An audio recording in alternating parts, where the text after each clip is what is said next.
Welcome to The Shakedown, where we talk about criminal justice system from the inside out.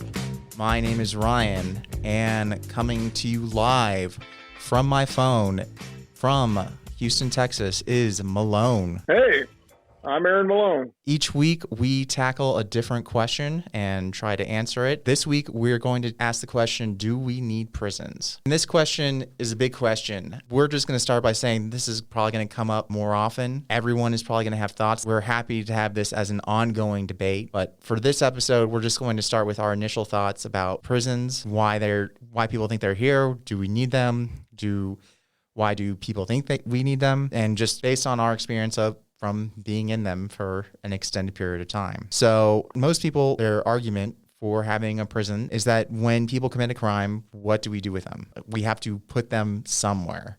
We don't want them in society. If they do something horrible, we need to get them off the streets. That's by far the standard. And because prisons have been around, prisons are the standard right now, that's where we want to put them. We just want to put people... And most people think that prisons have always been here. Right. Your average modern individual never lived in a day and age where they did not have prisons and doesn't know anyone who ever did. His great-grandmother did not live in a day and age that didn't have prisons. So people think that there's something that's always been here and it's something that's just a part of life. It's not. Right. It's a relatively new thing. Yeah.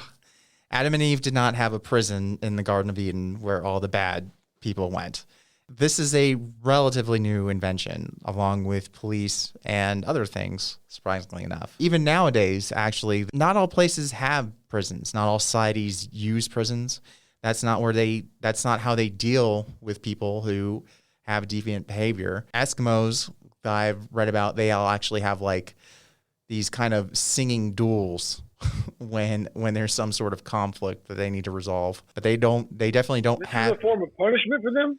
It's a form of conflict resolution. So if there's some sort of debate, if you did some sort of wrong, then that's how they determine reparations. This is how they determine it. It's been a while since I have read this book. So it's on Human Destructiveness by Erich Fromm. That's the one who wrote on human destructiveness. It talks about societies like the Eskimos that don't use prisons. They talks about societies that are like in I think they're outside of Russia that are just like small colonies. If you're a small farming community, you're not going to build a prison.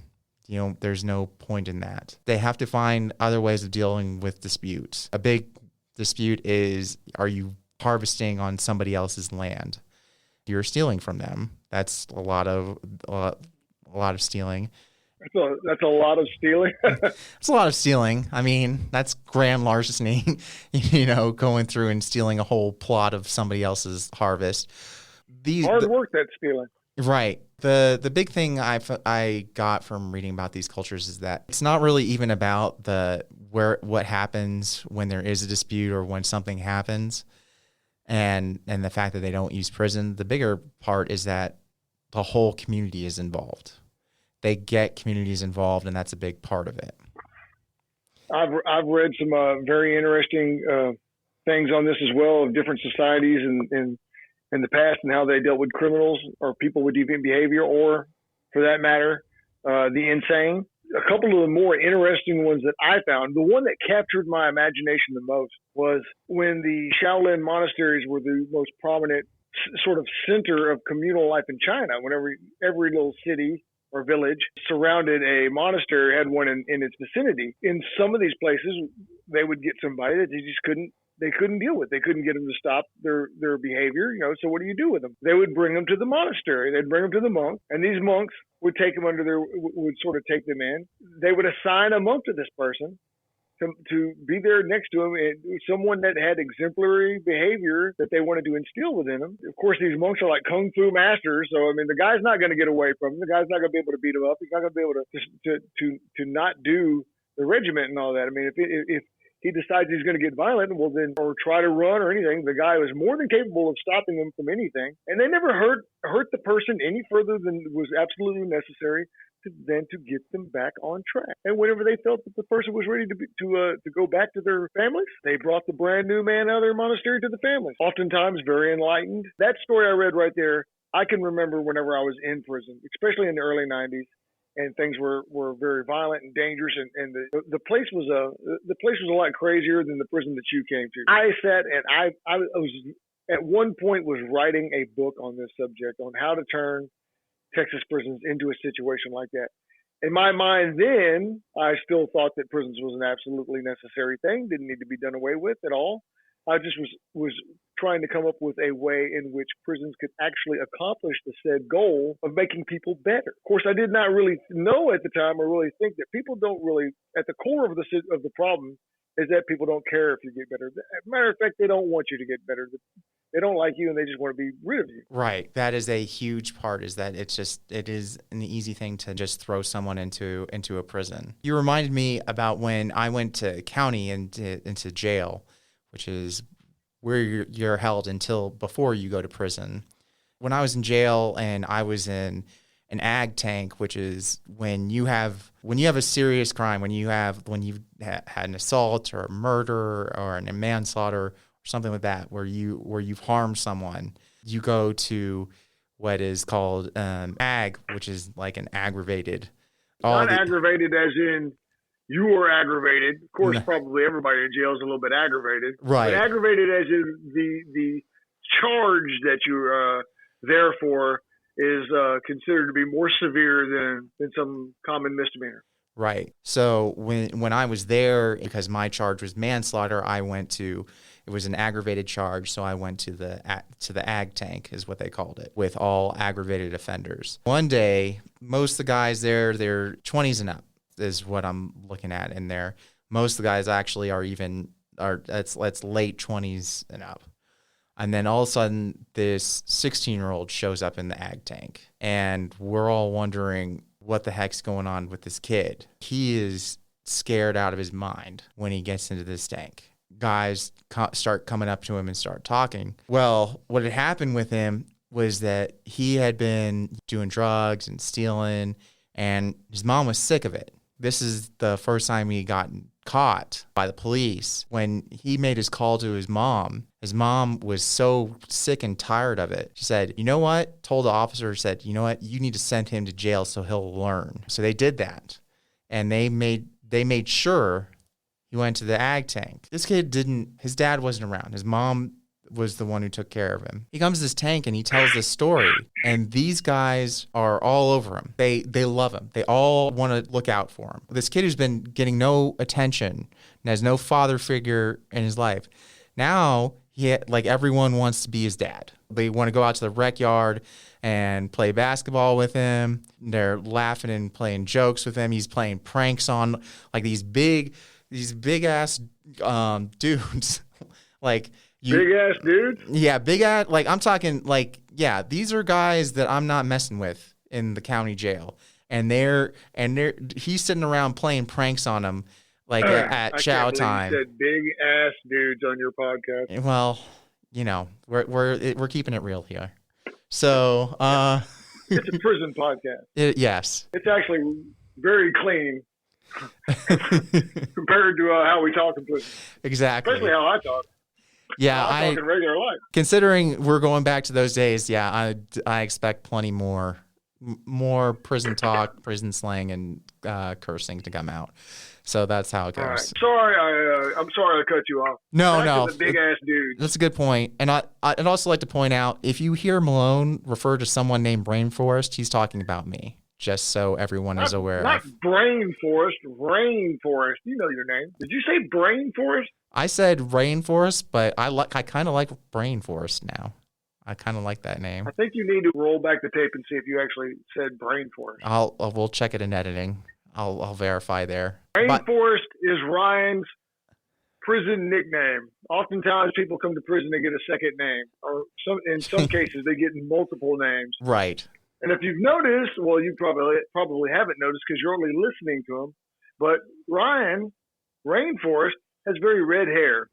And he could have become just another red in prison, of which there are myriads of people with the nickname Red in prison. I was red, and I was Redbeard that was one distinguishing way. Yeah, he was red. He was Redbeard. He's had many names, but the one that's stuck The one that's is best associated with him is Rainforest because his name is Ryan Forbes, and so Ryan Forbes sounds like rainforest. Ta-da! Rainforest. That's what you'll hear me call him from now on because I have no other name for him. Calling him Ryan is very cumbersome for me. Yes, it does sound kind of weird hearing you call me Ryan. And I did that for the first podcast, and it just did not roll off the tongue at all. No. So now people will know who you are, Rainforest. There we go. And you are a hippie. Yes. But you're a very good hippie. I will take it. I don't mind being a hippie. I just don't have the cool long hair though. You just got the cool soul. Hopefully. So this kid, you got the most important part of it. So the kid is there for like a few days or a week. He came in scared out of his mind, and then he's leaving giving everybody hugs. I don't think whatever lesson was supposed to be learned about how awful jail is and how scary this place is, I don't think any lesson was learned from that. Would you have actually, do you feel that if he went in there and the worst possible outcome could have happened, he was traumatized by it, do you think that would have helped either? No, I don't think that would have helped his situation. I think as soon as he would have gotten out, he would have done a whole bunch of drugs. You're saying it's a bad idea all the way around. All the way around, because it is not an environment for that. You totally can understand a mother so frustrated with their child's behavior, not being able to get through to them, that they're seeking something to help extreme, measures and all that. I mean, everybody can sympathize with that type of thing. Yeah, what you're trying to say is that that wasn't a good idea, right? And my mother did something similar to me. In my background, whenever I was a teenager, at the age of 13, my mom was arrested and went to prison for conspiracy to manufacture methamphetamines. And at that tender young age, I'm 13, so I'm just at that phase where I'm entering into my teenage years, right? So I've gone through my whole entire life from day one all the way to 13, living with bikers and my gangster mom and people. I'm living in this crazy environment where there's drugs everywhere. There's partying, there's crime, and there's all these tough, mean people, these bikers that are surrounding me all the time, fights, violence, all this type of stuff. I didn't experience violence against me. The bikers aren't that kind of people. They're not the type of people that abuse children and so forth. But, the environment wasn't necessarily what you would consider a stable environment for most children. But because that was where I came from, after 13 years of life, that's all I knew. So my mom gets out of jail. And she's now on, part of her deal that she made was that she was going to get 10 years of adjudicated probation. Point of this this is federal time, by the way. Point of this adjudicated probation is if you mess up again, you're going to prison for a long time. They can stack a lot of time. So they dangle this sword over your head and they force you to get yourself straight with the threat of you're going to be doing 10 years in prison type of thing. So my mom suddenly got a very good motivator to get cleaned up. I've talked to my mom about this, and she's very open about it. She's not the same person that she was back then, so please don't judge my mother. She has completely changed her life. But in this early stage of her changing her life, she really didn't know what to do. She had told me that prior to her getting arrested, she had just simply resolved herself to this type of lifestyle. She's like, look, I like drugs. I like this lifestyle. This is who I am. This is what I do. I can't do anything else. I can't get away from it. I'm just going to, just give myself over to it and do it. She wasn't a bad mom. She didn't neglect us. She made sure that she went to nursing school and she always had a roof over her head and paid for her stuff. That I lived a much better life than some other people around me. So, I'm not complaining about that. The whole point that I'm trying to make is that she made a very radical change, a 180 change at that point. And she expected all of us to just all of a sudden make this 180 change too. And I'm like, I had no idea where this came from. So in my mom's mind, she saw the direction I'm going or that I'm still, I'm smoking weed and I'm out there living this, running the streets and all that. And I can't be gotten to, because my mom's life changed so radically. It was so unstable for me. I had to get away. I had to run away from home and go live with my cousins or other people that I was familiar with to feel comfortable. This caused my mom great distress. She didn't want me to go down the same road that she did. So in an overreaction, she went and had me put on probation. There's a thing in Texas where you can call voluntary supervision or something, where you can take your child down there to the probation office and say, oh, I can't deal with this kid, you deal with him, and have them put on probation. This is such a bad idea. Don't ever do this to your kid. All you've done after that point is put your kid in the same position that my mom was in. What was once something that would get me grounded is now something that can get me sent to jail. And that gives you a criminal record, and then it's a snowball effect from there. I am not doing anything that all the other teenagers around me weren't doing as well. By the way, I'm not doing anything that's so extreme that everyone else is not doing it. But every time I got in trouble, I literally went to juvenile detention, and then eventually started going. I lost my freedom completely.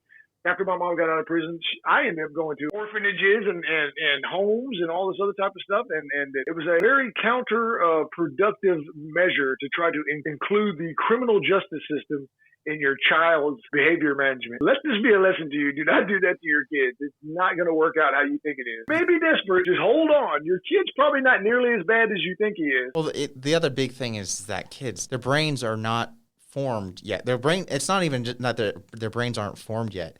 Like when you're a teenager's brain works completely differently than an adult's brain. If an adult is thinking like a teenager, then they're insane. They're an insane person. There's something wrong. There's probably a diagnosis in the DSM, because the way a teenager, just like you were saying, the way you were looking at it when you were a teenager is like, everyone around me is doing this thing, and I want to be with these people around me, and that's going to be top priority for you at the moment. Right. Because teenagers are all about bonding. That's the time where you're making your friends. Everything is revolving around what social group you're in, and that's how your brain forms. If someone is doing something, it's more important to go do that thing, even if there's dire consequences for doing it. You're absolutely right.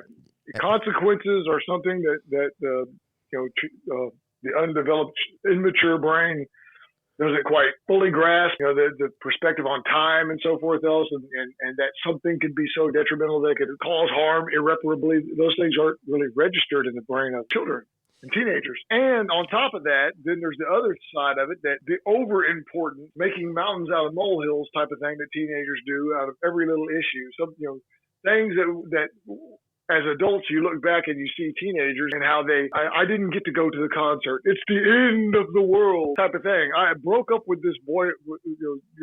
My nieces do this all the time. They break up with some boy. It's the end of the world. They're on the verge of suicide because they'll never find anyone else. You're 9. Come on, get over it, girl. Type of thing. That is the other side of it as well. It's a matter of perspective, really. I think that these young brains just don't have the depth of life, so to speak, to kind of properly process the consequences of any behavior or any outcomes of events. Right. There's that aspect of it, but there's also one big thing that it's true for adults and for children is that everyone is kind of vaguely aware of prison and punishment and even capital punishment. If you ask the person, somebody out on the street, if you go out and drink and drive right now, what's the punishment for it? What would you be arrested for? What would the charges be? Unless you've been caught drinking and driving, I don't think you're going to know the answer to that question. Most people don't know the law in their area. They don't know what the laws are. They don't know what the charges are. Even for the bigger offenses, unless you've dealt with the legal system, you don't know what the specifics are. I mean, I have an intoxicated manslaughter charge. I cannot tell you in the county I got arrested in, or even in the county I'm living in right now, what a DUI would get you. It's different everywhere. It changes in every situation.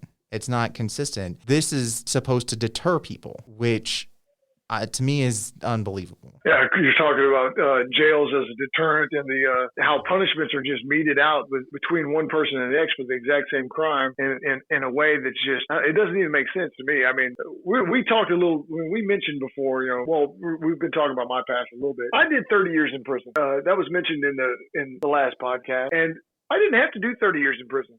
I only had to do 12 and a half years in prison. I came up for parole after 12 and a half years in prison. I went to prison when I was 17 years old. At the age, right at the cusp of turning 30, I finally came up for parole, and I got turned down over and over again for 17 years. I did 17 years longer in prison than I had to. For what reason? There was absolutely no reason whatsoever. It wasn't because of any kind of disciplinary action or anything. It was the reason I was given is nature of offense. The thing that got me the time that said that I should only have to do 12 and a half years, which was the offense that the jury determined that, okay, 12 and a half years is enough for. The parole board comes back and decides that, hey, okay, we don't think you've done enough time. But then there's a guy that's sitting right next to me who came up for parole the exact same time I had. I do. I mean, I've seen this over and over again, and it's not just one individual because I came up for parole 7 times. But you're sitting, whenever you do come up for parole, you get a lay-in. Remember we talked about lay-in, and you go into a room, and you're going to go down there to it differs on the unit that you go to, but you're generally going to go to somewhere where they have offices on a prison unit. And there's going to be a little inmate area. So it's probably like where they have disciplinary actions or some, lieutenant's office, that type of thing. And you're going to sit down with this group of inmates and they're all coming up for parole. And so everybody's talking about their particular circumstance. Oh, I sure hope I make it. I did this much time on this. And I sure hope I make it, or what do you think? Do you think they're going to hold this case against me? Everybody's like talking in the room, the big buzz where you're going to see the on-unit parole person. It's their and plea so you're bargaining. Hearing all these different... Yeah, well, you're hearing all the different circumstances of everybody's particular life. So here it is. I've got 50 years aggravated for a murder. For a murder which arguably had some kind of I was attacked by the guy.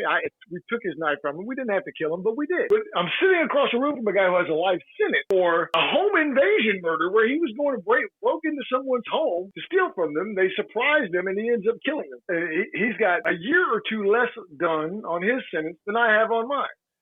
He makes parole, and I don't.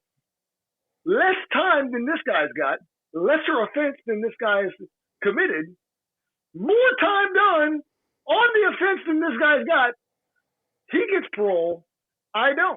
You're sitting there looking at this art. You can only assume it must be completely arbitrary, the way they mete out punishments, the way they mete out rewards, who gets what and where, because it just seems like it makes absolutely no sense.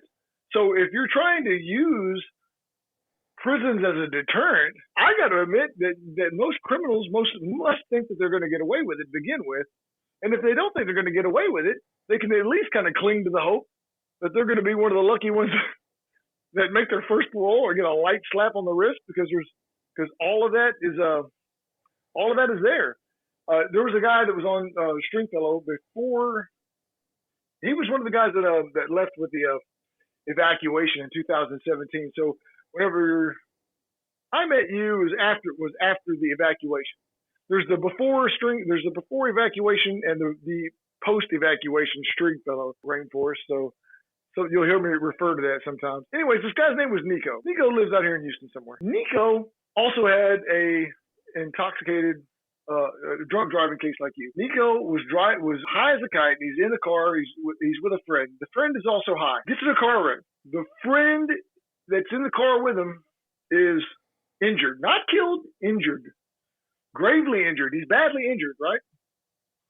So Nico's sitting in jail. His court-appointed attorney comes to him and says, the DA is offering you 21 years. He has a prior record, not for drunk driving, not for intoxicated, but he has been to prison for some minor offense before. I'm assuming that's why they came to him with the stiff sentence that they did. 21 years for something like this seems very, very extreme. But they weren't willing to come off with it. He can't believe it, 21 years. I mean, he's going to have to do 10 and a half years just to seek parole on this. He leaves from his visit with his lawyer. He goes back to his cell, and there's a newspaper in his cell. And it's a local newspaper, and he's reading the local newspaper, and there's a recent case that's been tried in this very court that he's in, that he's now currently in, where there's a guy drunk driving, hits a nun on the side of the road and kills a nun and got 8 years. Kills the nun and got 8 years. So he cut this article out, right? He calls his lawyer back. He gets his lawyer back in there, and he hands him the article. He says, "Read this." And the lawyer reads it, and his face just kind of drops. He says, "Oh, the nun case." He says, "Well, look, there's things about it." He starts immediately doing the lawyer thing where he starts trying to make up, there's things you don't know about this case, blah, blah, blah, blah. He says, "What is there to know?" He says, "The guy killed the nun. I didn't kill anybody. The guy that got hurt in the car with me was high as a kite too. He said, and he killed the nun, got 8 years. No one died in my case. A bad injury of a guy that was also high. He willingly got in my car. 21 years. How does this work? I mean, what's going on here? And it actually, that argument worked in the end of getting the plea bargain reduced down to 11 years. Still more time than the guy that killed the nun. That is a very good point you're making about the arbitrariness of criminal justice altogether in Texas. You could talk about that subject for years on end and never exhaust it. That was a case of something that happened in the same county. We're dealing with the exact same judges, prosecutors, and all that. I mean, it's baffling. It makes you, I mean, did somebody get paid under the table? I mean, there's got to be something else going on. I assume that it's not as arbitrary as I think. I want to believe that there's some kind of reasoning behind it that they're just not telling me.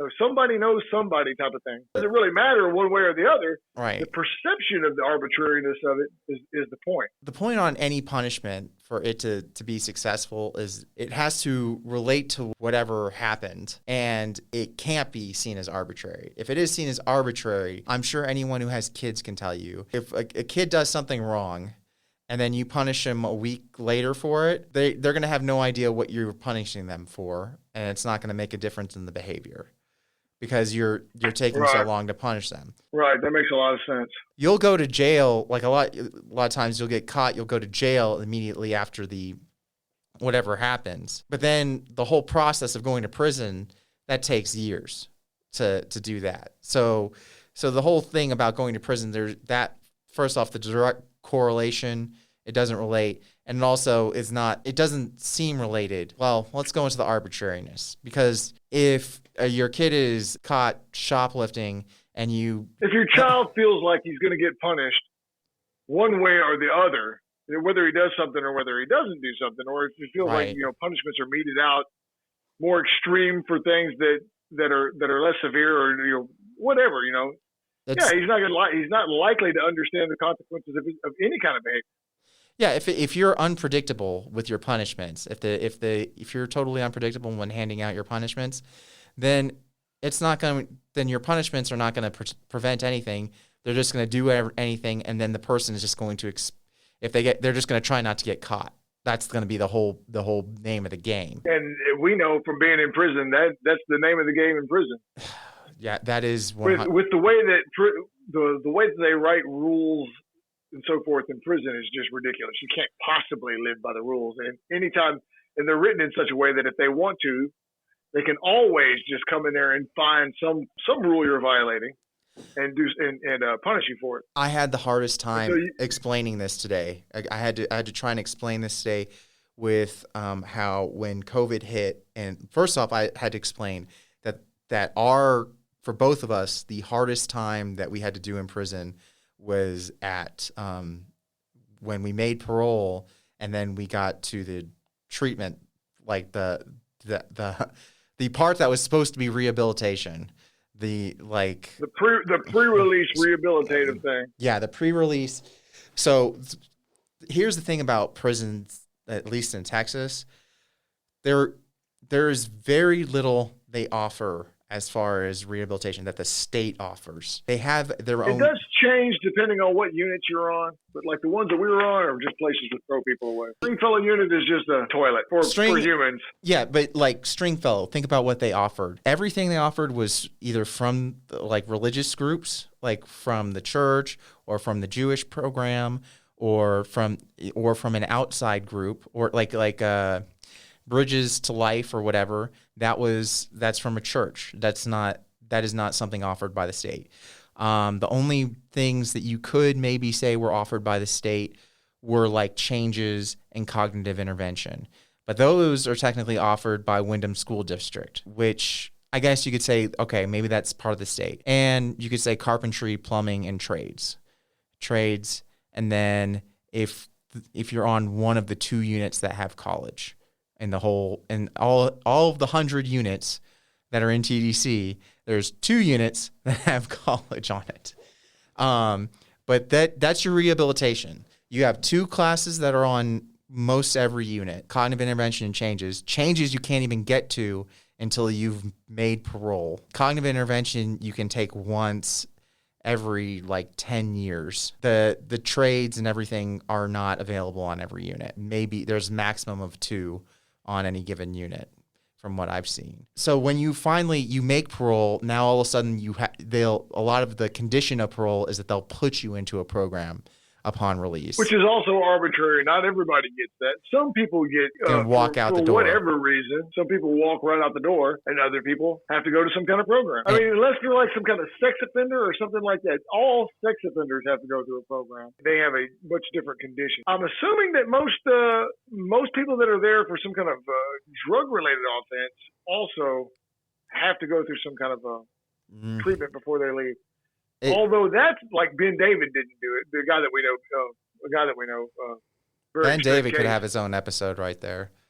But yeah, he could, but he never did it. But then again, he just discharged his time. That's the thing is that if you're trying to leave early, if you're trying to make it basically like when I say leave early, it's make parole. Most people though that are in prison for those type of offenses though don't have kind of time. They're not going to make parole anyways. You're just there for too short a period of time. You get less than 10-year sentence, then they're probably going to hold you for the overwhelming majority of that sentence. Right. People with double-digit time tend to want to try and get out, like double-digit years worth of time. They're trying to make parole so they can leave because that is a very long time to be in prison. But there are guys who are in there who have like 3-year sentences in prison time, that's in and out. They'll probably stay on a transfer facility throughout the entire time, most of the time. Right. They're not trying to hear it. They're happy to just get a whole bunch of cases so they can stay off a field squad. Yeah, and plus their whole entire experience in prison is radically different than that of someone else.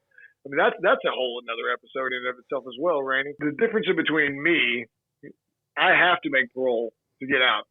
So I'm walking this tightrope every day in between what inmates expect of me and what the state expects of me to not catch any cases, but at the same time not be victimized by inmates and so forth. Whereas the next guy who doesn't have any time at all, doesn't have to worry about parole. That guy can come over there and knock my block off. He can come over there and just violently assault me, and it will be with no consequence whatsoever. So you have to. You have to navigate this landscape of insanity.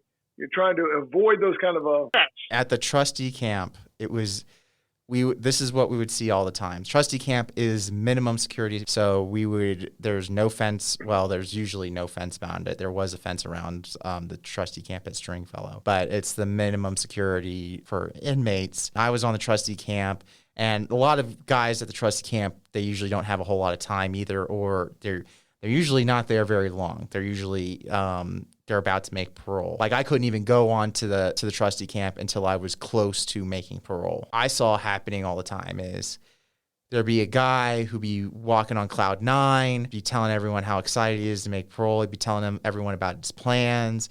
Be talking about, I got into my girl outside. She wants to get back together. He'd be showing all these pictures. And then all of a sudden you'd hear, oh, he got locked up because what's-his-face came over and just freaking knocked him out right in front of the lieutenant. A blatant attempt to try to keep this guy from being able to make his parole go home. Because some guys can't. If you're a guy who's on that trustee camp and you have 10 more years, which there were a few of them, had 10 more years left, and then this guy is going home and is all excited, and you don't want to hear about it anymore. Well, you can do that. You'll lose your trustee status for hitting that guy, but you can go back. You'll drop your status. You'll go to either medium custody or general population, but you'll move back up real quick and you'll become a trustee, within usually a year. You'll be back at the camp. Actually, a lot of times I saw that within like 6 months. It's crazy, but you do see that occasionally. We saw it a lot. I saw that like a handful of times before I left. I'd see a lot of times guys would, right before the end, they'd be smoking K2 in the bathroom. They'd still be able to make parole. They'd get caught. Yeah, that's what I'm saying about the difference between someone in the position of he's going home no matter what. I'm discharging my sentence in a matter of months, compared to someone like me who, for some reason or another, just could not make parole, no matter how good I was. Right. You're dealing with that kind of circumstance. We've actually talked quite a bit, but I don't think we've kind of hit the main points on this, but we've talked about a good bit about Those are, about the issues. Those need to be prisons. Does there need to be prisons? Does prison need to exist? Here's my main thing about prisons. When you're inside prisons, you've got officers who are constantly just beating you down. It's just wearing you down, telling you what to do, trying to write you cases, or going through your stuff, or you're working for free for the state, and you're always in the wrong. Slavery. You're always wrong. You're always wrong. You're always assumed to be wrong. If you say something, there you are assumed you're a criminal, and that is how you're seen. They actually that's part of the training of TDC guards at the academy. They literally tell them that everything we say is a lie, and it comes off. Never to believe anything. It is very abundant. If I listen to anyone out here the way that they listen to us, or don't listen to us, that person would never want to deal with me ever again, because they would choose to. The only reason we dealt with the guards is because we had to, or the officers. That's prison. And in prison, like you were saying, the big thing I want to point out that you said is that when you're in there, we don't learn to follow the rules. We learn how to get around them. We're constantly, because you have to. That was the whole point of this long spiel. Yes. Is really learning how to manipulate and navigate around the circumstances you've been put in, but not necessarily to become a better person. How to put on the facade of a good person, but no one in TDC believes it anyways. They don't believe it, and they're always looking for you. But it's basically how to go undetected. And I will say, like one of my favorite phrases, lace up, getting laced up. I had to get laced up about how to break the rules and when to break the rules. Because I didn't want to, I was under, like, my whole thing when I came to prison was, I want to make parole as soon as possible, so I'm going to do everything right. You came to prison, or at least I should say, maybe not necessarily the prison. I think you were a little bit disillusioned by the time you got to prison. But you went into the courtroom initially with the idea that everything that you'd heard seen on TV about the motivations of the courts and prison and all this other type of stuff is about rehabilitation, it's about becoming a better person, it's about remorse, it's about this, it's about that. And you went there with every intention of doing exactly the right thing and becoming the person that they wanted you to be. And then you found out, in the courtroom you found out, that that's not what it was about. And then you really had it drilled into you. By the time you got to prison. I thought, no, that's, what's the crazy part? Even as bad as the courtroom was, I went in, when I was locked up, I'm like, all right, that courtroom was bad, but that was just the courtroom. Now I'm going into prison, and now I'm going to show them how, what a good person I am, and that I'm trying to work on myself, and that I'm trying to be a good person. And when I got in there and I tried to go to like classes and things like that, that backfired. Going to class, going to anything to actually try and help improve yourself, it means more interactions. What do you mean by classes? So I call about like academic classes, or are you talking about, what are you talking about? There's no academic classes, and when I was in county, there was no academic classes. These were my options in county. So these are like religious things or something? Yeah. So I'll go through them. Monday, church. Tuesday, Bible study. And you're Jewish, by the way. I'm Jewish, right? So, and it's not like it's. None of this is. It's not non-denominational. It's just, this is what you get. This is it, period. So Monday, church. Tuesday, Bible study. Wednesday, Catholic church. Thursday is AA, that was very exciting. And then Friday is church again. So those are my options, and that's what I call classes.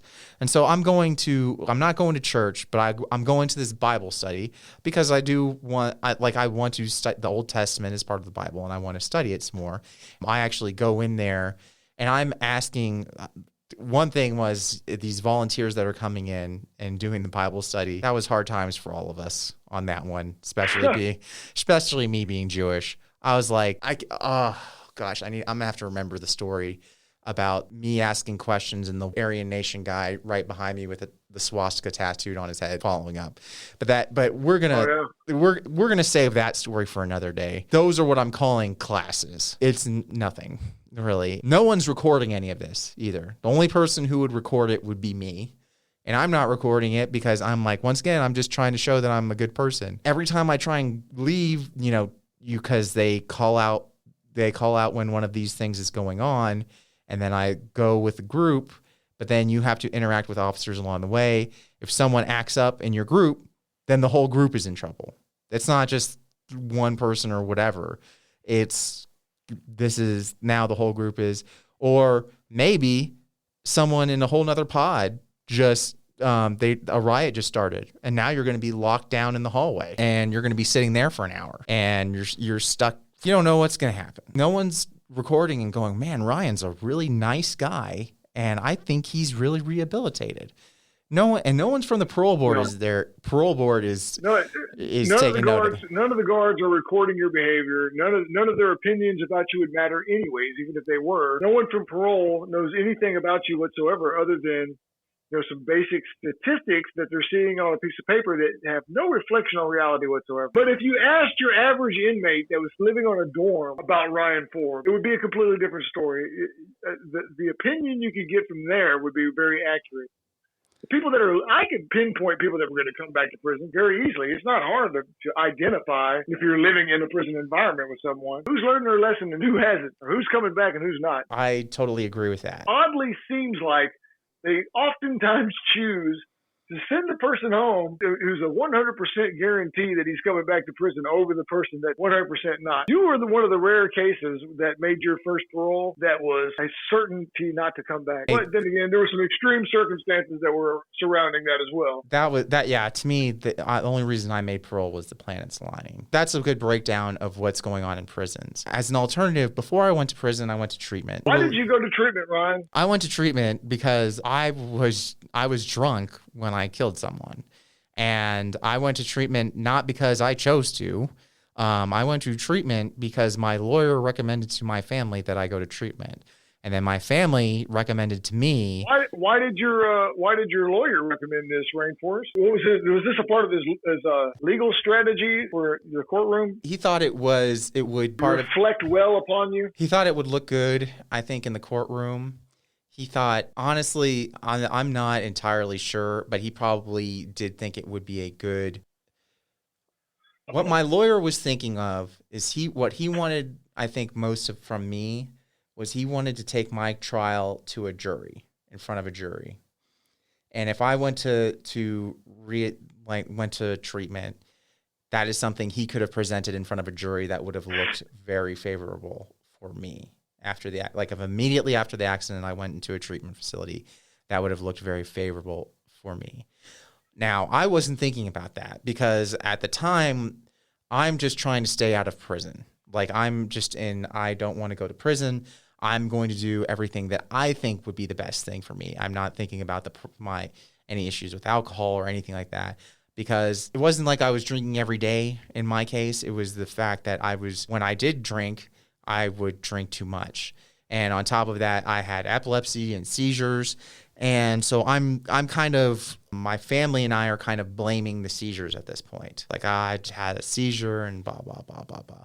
But then I am voluntold to go to this treatment. I killed the epilepsy argument. Yeah. Argument. Yeah. So when I go to treatment, you have to volunteer to go to treatment. That's the biggest thing. Even if it's because everyone around you wants you to go, you have to be the one who says yes. You have to say, yes, I'm going, that I have some sort of issue with drugs or alcohol, with some sort of substance or whatever. So I went and I'm like, all right, yes, fine. Then I had to start going over everything. The first thing is when you go into treatment is all in different levels. And the first thing you have to go into is you basically start in a hospital room where you detox. I hadn't drank in weeks at this point, but I still have to spend 24 to 48 hours in this detox and just sit there. And then I'm integrated into the inpatient facility with the groups. When I go in there, the thing is even from the moment of detox, everyone is worried about me. They're worried about what's going on They're worried about how I'm doing. They're making sure that I'm all right. It's like any other hospital stay. They're checking in on me, making sure I'm okay. When I move to inpatient, same thing. They're all concerned. I've got a counselor I work with one-on-one, but I'm also working in groups, and there's a bunch of people, like everyone knows me. So just like in prison, there's a group of people who know me inside and out. But unlike prison, there is a staff member who is always there with me. So like always there with all of us. So they know us inside and out too. Like they know us too. And they're very well educated in addiction and substance abuse and all that kind of stuff. They understand what's going on with each of us. And not only that, I find out that all these people, every single person, from the person who's running the pill window to from medical to my counselor to all the different counselors, the people running the group, to the people running the food line, they all meet at the beginning of the day, and they discuss what issues they're seeing in all the different patients. And they're discussing everybody and what they're seeing, what's going on, to make sure that everyone's on the same page. Wow. Yeah. Pretty intense.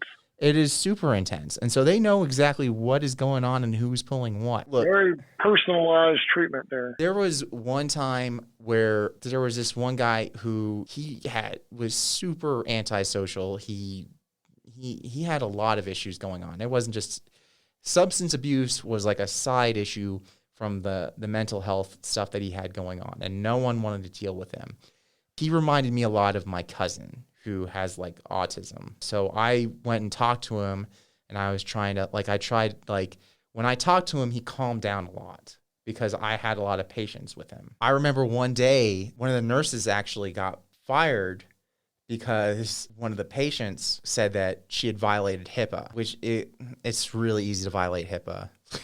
I never knew how easy it is to violate HIPAA on that. If you say something that you're not supposed to know to someone else or to something like that, or to one of the because like I said, because they're always talking to each other all the time. If she says something about a patient that they're not supposed to know, yeah, they're walking a tightrope with the information. Right. But she said she let something slip about this person's illness or situation that she should not have, and it cost her job. Right. And so she got let go, and then right as she's leaving, she finds me right after talking to him, and she grabs me and she goes, I see what you're doing out there. Don't think that people don't see what you're doing. And it means a whole lot. And she had to walk off. That's when I knew that like people were all watching all of this. So there they were, like they were watching that. So inpatient, your day is scheduled. You're going to have meetings. You've got your meeting with your counselor. You have several groups each day. Then you have outside groups coming into the facility. Your day is pretty much scheduled from beginning to end. You have lights out at a certain time, all that stuff. You've got a couple hours of free time, but there's no time where you're sitting in like a day room with TVs blaring, playing dominoes. There's no time for that. You're too busy. There's too much stuff going on. Basically, the treatment facility is too involved. And then you move to the next level, which is you're starting to get back involved with the community. You can now start doing stuff in the outside world. You're still doing groups. You're still meeting with your counselor, but now you're starting to set goals for yourself. You're starting to look at jobs, and you're starting to get ready to leave, like permanently. You're starting to look for housing. Where I was on apartments on the hospital ground, but I could leave the hospital grounds pretty regularly. So when I needed to look for a place to live, when I needed to go look for work, I could do all of that stuff, along with going to the regimented meetings, which you only have half as many when you're at this next phase. Then the next thing for me was then I would move out to sober living, which is a house out in a community where the main thing is I have a certain number of hours of work, a certain number of hours of volunteering. And as long as I'm keeping up with that, and as long as I do my chores, I'm good. And sometimes they have like random UAs and things like that. Rainforest. I don't mean to cut you off because I know you're in the middle of a flow of thought here, but I would like to know exactly how this relates to prisons being necessary or not. The point I was trying to say with all of this. Maybe you need to jump a little bit ahead. No, I was about to wrap it up. The point is that, so as opposed to prisons, this was taking me from society, taking me out of society, and then slowly reintegrating me back with better behaviors. I was 100% better by the end of it than I was from the start of it, and I was slowly reintegrated back in after being in treatment. Whereas in prison, I was pulled right out of society, taken into prison, then introduced to a whole bunch of bad behaviors, then basically thrown right back out into society, and then hope for the best. There already exists a way to pull people who are having problems out of society and then reintroduce them back in with better behaviors. But we don't use that. Instead, we use prisons. And that's what I'm trying. That's where this relates. Allow me to try to throw out some arguments I would think that someone might have to your point. Possibly I could see that for more minor offenses, but what would you do for, say, the case of more serious offenses, like people that have extreme crimes like a bank robbery or something like that, or some kind of home invasion robberies, or assaultive behavior, or even worse, killing somebody, murder? I think it's all going to be same. What happens when you go into treatment is it's a full breakdown of what's going on with you. It's a breakdown of what's going on with you mentally and emotionally. It's a breakdown of what's going on with your family. It's a breakdown of what you've got in your bank account and what's going on there, your job history and all that kind of stuff. And all of those things you work on. You look at where the problem areas and they're all pointed out to you. If you're robbing a bank, why are you robbing the bank? What are you doing? What's the problems here? Why aren't you working a 9 to 5? Why do you feel like this is necessary? Why is this going on? If you're a serial killer, why? Why is that appealing to you? What's going on in your head? They have access to CAT scans and MRIs. Let's take a look. Now, I'm not going to say that all of these are solvable, that all of these are going to be 90-day fixes in and out, but I am going to say that treating them... You can see that there are people that are extremely dangerous that quite obviously can't just be left to roam our neighborhood. Right. There are people who can't... Look, yeah. They can't be... I don't mean to cut you off. Yeah. There are people who... you can't just let them roam around in society. There are people who need more help. I did 90-day treatment and that worked out great for me. Okay. Some people need 120 days. Some people, we may not have a treatment yet developed that will get to the core of what's going on. However, throwing them in a prison doesn't do anyone any good, because now that person that we don't have a treatment for is now putting officers in danger, putting other inmates in danger, and we have to pay money, like as a society, to house them in this super dangerous situation. So we're not doing anyone any good with the setup we have now. Negatively influencing the prison environment that he's in, right? Possibly, which is going to spill out somewhere or another back into the streets whenever those people that have been subjected to that are let go. Even if he's not let go, his negative influence is still there. And of course, then there's the other side of the argument that I see a lot of people making. Well, then, okay, death penalty. The guy needs to be just put down. But there again, I can't believe I just did that. The second time I brought up the death penalty. But that would be the next logical argument some people would make. I mean, if they so agreed with such a concept. First off, if we were perfect and we could make all decisions perfectly, then we could talk about the death penalty. But the thing is we keep on, every time there's a death penalty, there's exonerations, and we have yet to make perfect decisions on guilt and things like that. This also gets to the core of what I think is the problem. This is one of the things that one of the points that I want to make. I think that the reason why we have prisons, and one of the main reasons why we think prisons are necessary, is because what you're trying to say is that there's a way of dealing with people where you come at it from a perspective of, I see that you're hurting, there's something wrong, your behavior is a symptom of something else. I want to make you a good person and reintegrate you back into society. It's sort of like a familial type of thing. If you have a family member that is doing something that's harmful to themselves, a drug addict or something, and you want to, they might be stealing money from you. I mean, they might be going into your mom's purse or something and stealing money. You're going to get mad at them for a second, but ultimately everything is coming from a place of extreme care and wanting them to get better and come back to you and embrace them as a full-blown family member that's healthy and living right. That's the perspective you're coming from as a society. Am I correct, Rainforest?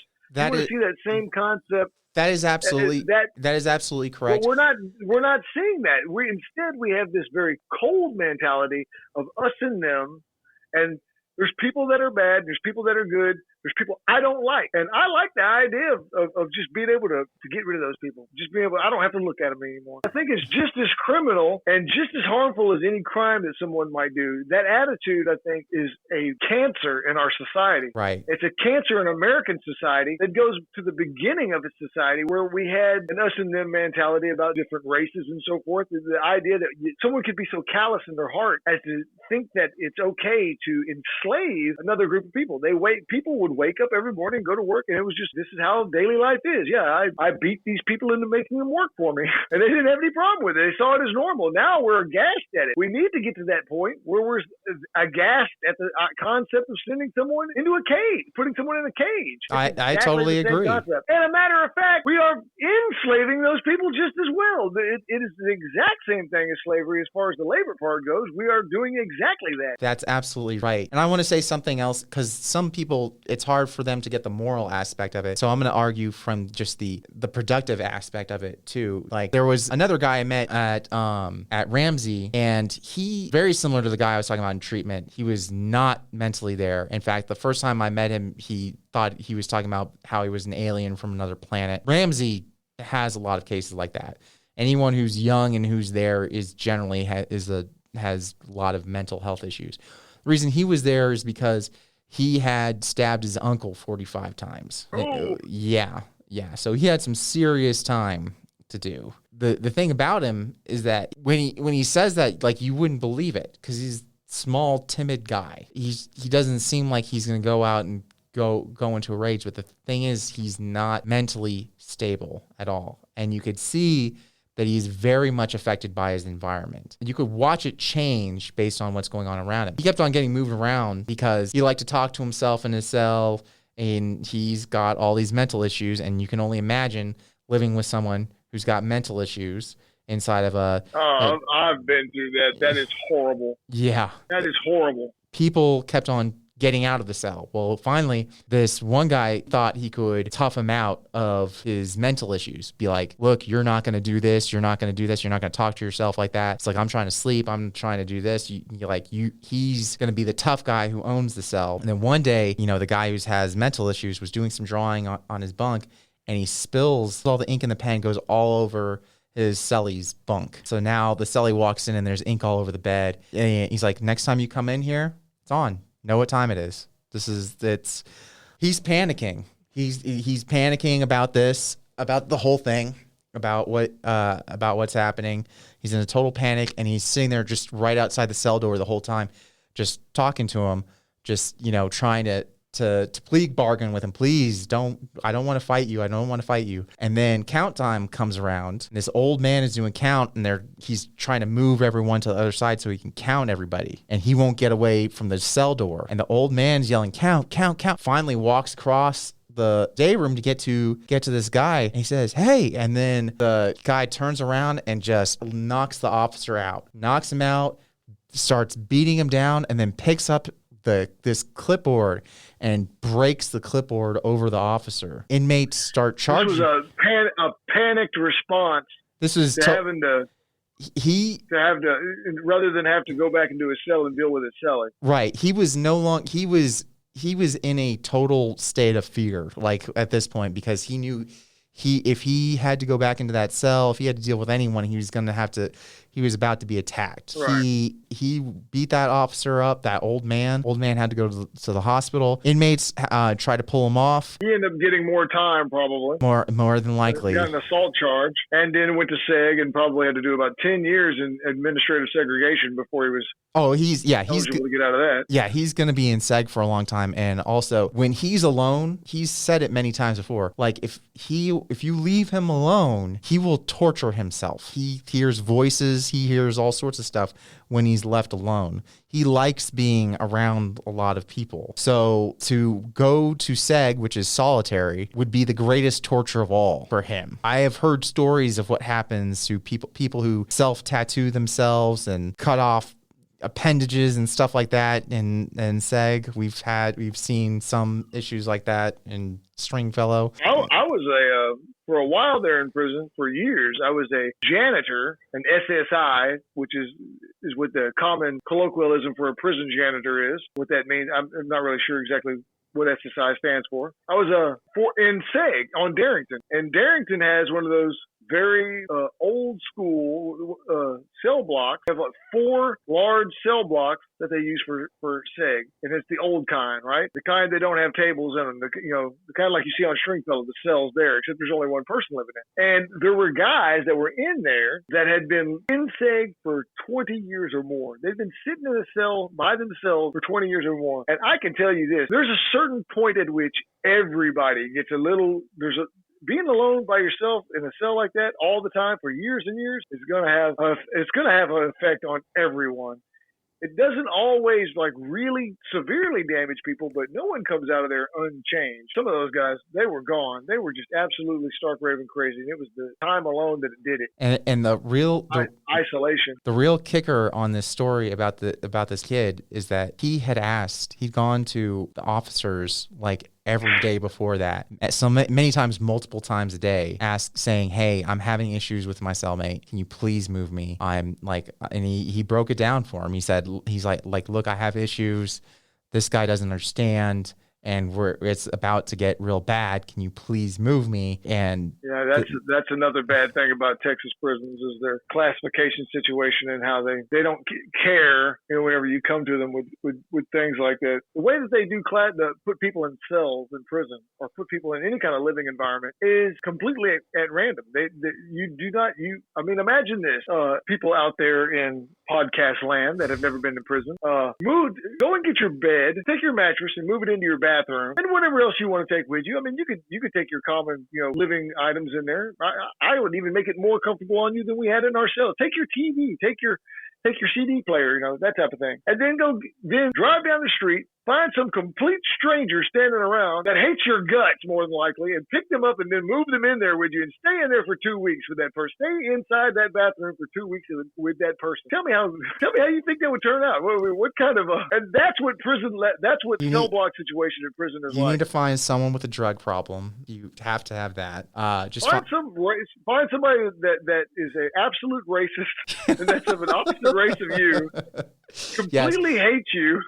Yeah, that's absolutely. It has. And then you got to sleep in a room with this person. Yeah, they can't be the same race. That's a requirement. That's Texas prisons. They're also disgusted by your race, and everything you do is they feel they're contaminating their environment with your whiteness or with your blackness or with your Mexicanness or whatever it is. And you have to learn how to navigate this. Right. A guy like me, if you want to go home, you have to learn how to deal with this you just have to learn how to deal with it. You have to find a way around it.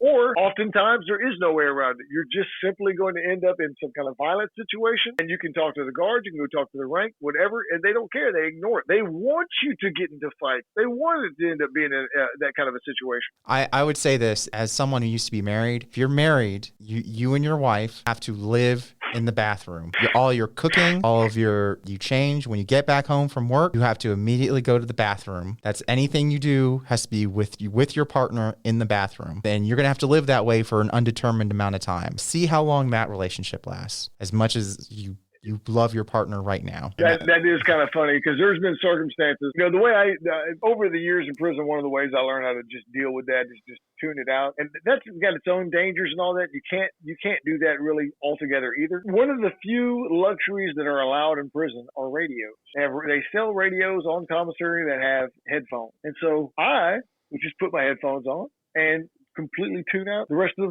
reality. I just put my blanket over my head, tune it out, and send myself into some kind of meditative state where I'm imagining something else altogether. But I got to tell you, in those shakedowns or the lockdown times, whenever you're stuck in a cell for 7 to 10 days with the same person, the lockdown starts, they shut those doors and you're not going anywhere. And you can be best friends with your cellie. You can have a cellie that you absolutely get along with on almost every level and are having as good a prison relationship and cellmate relationship as you can possibly be having. And by the end of that 10 days, you're going to hate this guy's gut. There's just no way around it. You can imagine if you go into the situation, in a bad situation with a person that is mentally ill or whatever else, it is a nightmare. It is hell on earth. Right. Main point I wanted to say about that story is that guy, there's probably nothing we could do for him. There's probably no treatment for whatever's going on in his head. There's probably no cure for it. There may be no way to make him safe outside in society. There's certainly a more compassionate way of dealing with it. Right. If he's in an environment where he felt safe, if nothing else, even if you don't think that's more moral, all right, even if you want to punish him or whatever, but if he was in an environment where he felt safe, where he was treated with some semblance of like at least listened to when he says, hey, I feel like this situation is not safe for me. That guy would happily, he would draw every day. He made crazy art. He made crazy stories, which sometimes were hilarious because they were so crazy. He could produce things that could go out into the world and they would be great. So he could still contribute to society, even though we couldn't have him in it. And he would be happy to do that. He would be thrilled to do that. But prison is not a situation where he could do that in. Honestly, I am scared to this day of what's happening to him in there. Because you're concerned for this person, you think that the circumstances are one harmful to him and not making him better, but making him worse. Yeah, I'm afraid if that some sort of harm will befall him because of the situation. Because and you're right. That's a very real reality in prison. Like you described the cellie that he had to deal with. That's back to the core of what I'm talking about. This whole thing I keep on bringing up about the systemic problem that is running through the whole entirety of our criminal justice system from one end to the other. Remember, I mentioned earlier to you that even the inmates are affected by it. They get the same disease. And that's what you're talking about right there when you're dealing with this inmate whose idea is, I'll show you how to deal with this guy. I'll be just as hard as prison is on me. I'll be just, and the criminal justice system is on me. Well, that's how I'll deal with this guy. Because for some reason, it gets in the head of everyone that's how you handle these kinds of problems. You punish. I remember watching an episode of The Simpsons where they were passing, somehow or another, the Simpsons family was passing through Florida, and they committed some kind of accidental crime on their way through some small county in Florida. And they get sent to prison. And so you have this very charismatic, good-looking, prison warden that's there who has a southern accent, and he's just the kind of person that everybody thinks is charmed by. But he's running this prison. He's got the Simpsons out there, slaving away just in the harshest possible field labor that you can imagine. And whenever they would mess up, he goes, you guys are a real mess. I guess I'm just, I wish I could quote this properly, but the point was he would say, I guess I'm just not whipping you hard enough. Right. His response to everything was to pull out a bullwhip and to start whipping people more. That is Texas and to some extent maybe the rest of America's way of handling all these problems. They just want to violently assault it. They want to take their anger out on it. It's coming from a place of vengeance and anger and not from a place of compassion and really wanting to help the society as a whole or the victim or stop potential victimhood. And it certainly isn't trying to root out the core of the criminal element of what's the cause of the crime to begin with inside the person. It's not trying to return a good person to society, which is crazy from my perspective that I'm in right now. Because as soon as you get out of prison and get on parole, they expect you to be this exemplary member of society. Well, I mean, why did they expect that whenever they didn't? Whenever they've absolutely thrown you away and told you that you'll never be that, and the reason that was the excuse for throwing you away to begin with is that you are not that at your root and core and can't be that. And then whenever you get out, then all of a sudden it's completely expected of you. Yeah, you're held to higher standards than anyone else in society. About that is you need people like coming out to be better. I totally agree. You need the people coming out of prison to be better than what they were. Otherwise, if they're coming out the same or worse, then you're damaged. Right. Then they're going to end up harming the society you're putting them in. So it does right. It does. I think a lot of what we're seeing, and there's been a lot of changes in Texas prison over the years. Whenever I first came to prison, prisons were a chaotic, just crazy madhouse of violence, and it was a mad dog kind of world that you got dropped into. You were literally expected to just deal with it on your own, fend for yourself. Strong survive type of mentality, and the guards wanted it. They absolutely, the guards, the wardens, everybody. Texas wanted it. This was their idea that they would make prison so bad and so violent on the inside that it would make people not want to go. That's how they would deal with it. So they did these 90-day shock things where those kind of 16-year-old kids you're talking about. Right. They just threw them to the dogs. They didn't have youth offender programs back then like they do now. So they just took teenagers and threw them into completely adult prisons with a bunch of psychopaths. So they'll be assaulted. And then what do?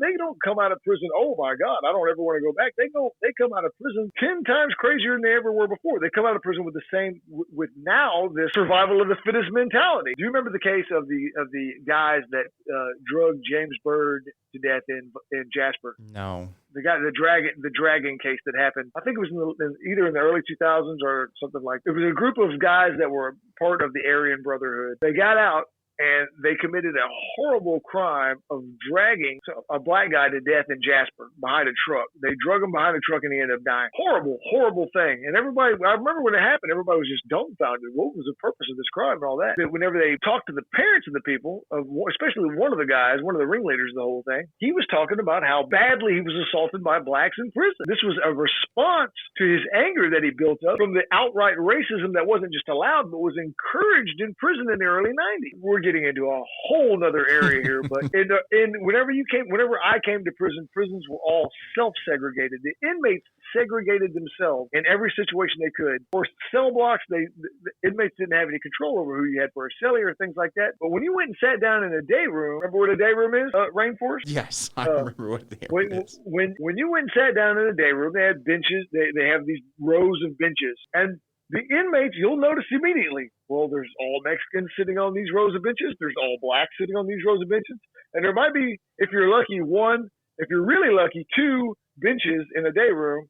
Very small minority of white guys are able to sit. And then there's another bench that's probably there's going to be another two benches in the back rows of where the blacks sit and where the Mexicans sit. And those benches were that's what they called hoe benches. Hoe is the abbreviated version of a whore, as if they're all pimps. These are guys that they were forcing into servitude of some kind. They would take white guys that came in because they were such a small minority, and they would beat them into submission. If they couldn't fight back or got to the point where they didn't want to fight back or it just wasn't worth it to them, they'd either make them pay through commissary, or they're like, or turn them into some kind of personal house slave or something like that, or in some more extreme cases they would rape them and that type of thing. It was horrible situation that people were getting thrown into.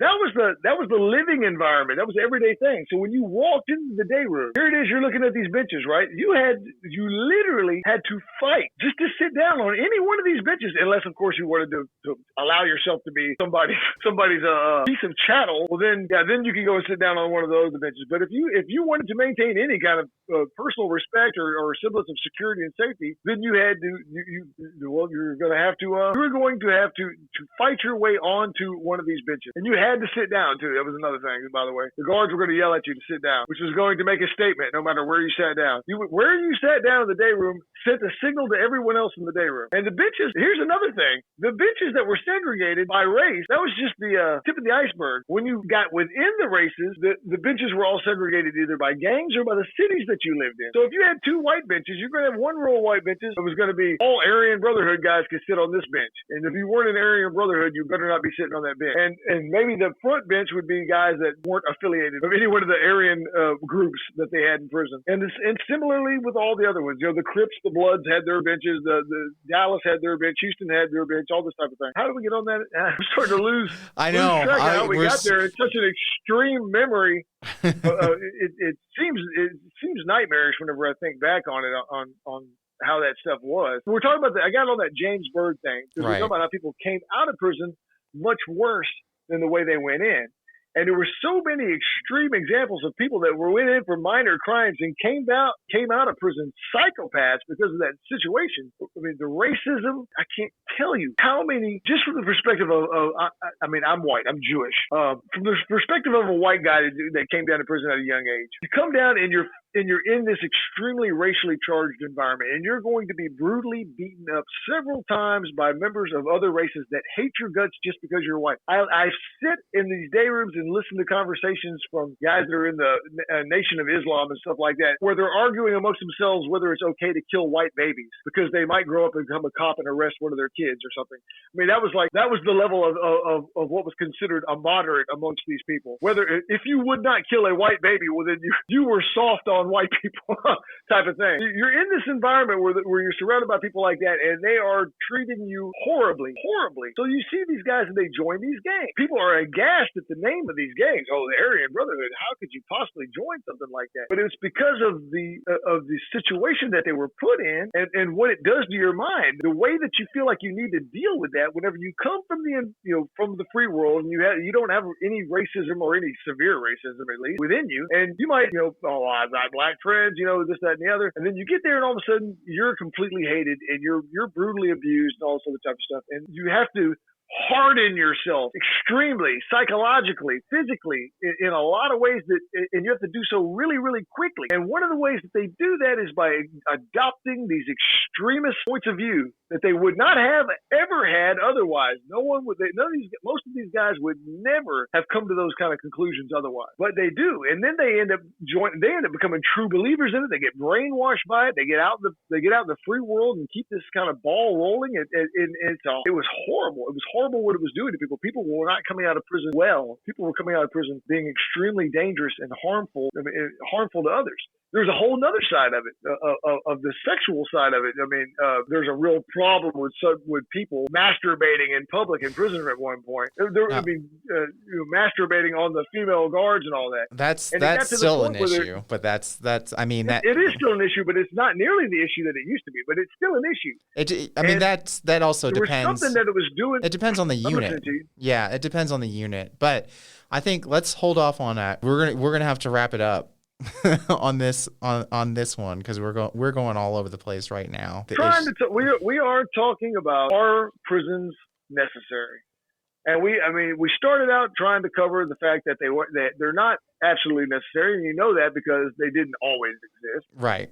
But now we're showing that not only they're not necessary, but they just don't accomplish their stated goal. They don't accomplish anything. All they accomplish, the only thing prisons accomplish, is satisfying the darker side of all of our natures, the side of anger that just wants to be rid of people and harm people because you feel like you've been harmed.